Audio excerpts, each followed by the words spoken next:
آپ کو پتا ہے کہ جس طرح توشہ کیس ٹرائل جو ہے جلدی چلایا گیا، پہلے دن، پھر گھنٹے اور پھر منٹس کے اندر وہ فیصلہ آیا، اسی طرح اس ٹرائل کو بھی چلایا جا رہا ہے۔ اس کی ریزن یہ ہے کہ ایک طرف چلان جمع ہوتا ہے، کاپیاں جو ہیں وہ تقسیم کی جاتی ہیں، پھر ساتھ ہی فرد جرم کے لیے ڈیٹ فکس کی جاتی ہے، اور آج پھر وہی ہوا کہ فرد جرم جو ہے لگا دیا گیا ہے۔ اور دوسری طرف اگر دیکھا جائے تو عمران خان صاحب کی جو بیل تھی، جو ضمانت تھی اس کیس کے اندر، وہ ابھی سٹل جو ہے فیصلہ محفوظ ہے۔ جو کویشمنٹ کی درخواست تھی وہ سٹل فیصلہ محفوظ ہے۔ اس ٹرائل کو روکنے کے حوالے سے جو درخواست تھی وہ فیصلہ محفوظ ہے۔ تو پہلے نیچے کیس کی سماعت نہیں کی جاتی، یعنی کہ ٹرائل کورٹ کے سامنے ضمانت کی درخواست کے اوپر کہ جج صاحب چھٹی پر ہیں اور ڈیوٹی جج صاحب بھی اویلیبل نہیں ہوتے، اور پھر اوپر یہی پروسیڈنگز کی جاتی ہیں۔ یہ ہے انصاف کا نظام ہمارا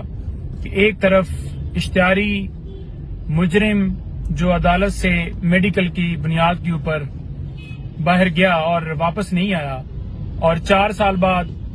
وہ واپس آ رہا ہے اور باہر بیٹھے ہوئے اسے ضمانت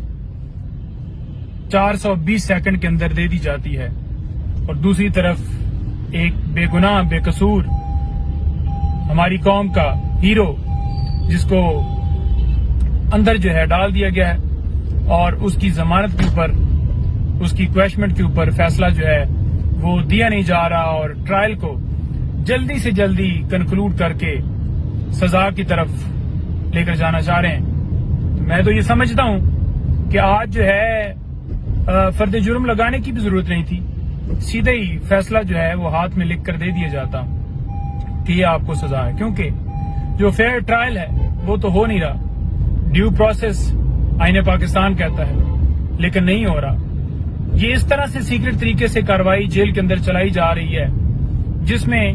نہ کبھی گرفتاری کا ہمیں پتہ چلا، نہ کبھی ریمانڈ کا پتہ چلا، اور اسی طرح سے ایک بند کمرے کے اندر چھپا کر، قوم سے چھپا کر، میڈیا والوں کی ایکسیس نہیں ہے، لائرز کی پراپر ایکسیس نہیں ہے، تو چھپا کر ٹرائل کیا جا رہا ہے۔ ہم اس لیے کہتے تھے کہ یہ اوپن ہو تاکہ جو انصاف کے تقاضے ہیں وہ پورے ہوں اور صاف شفاف۔ یہ کیسے فیئر ٹرائل کہا جا سکتا ہے جب اس طرح سے کارروائی کی جائے گی، اور جو حق ہے، قانون جو دیتا ہے حق، وہ ہمارا حق سلب کیا جائے گا، تو پھر کیسی امید اس نظام سے، ان عدالتوں سے جو ہے ہم کر سکتے ہیں؟ تو یہ آج کی پروسیڈنگ ہے جی۔ Thank you.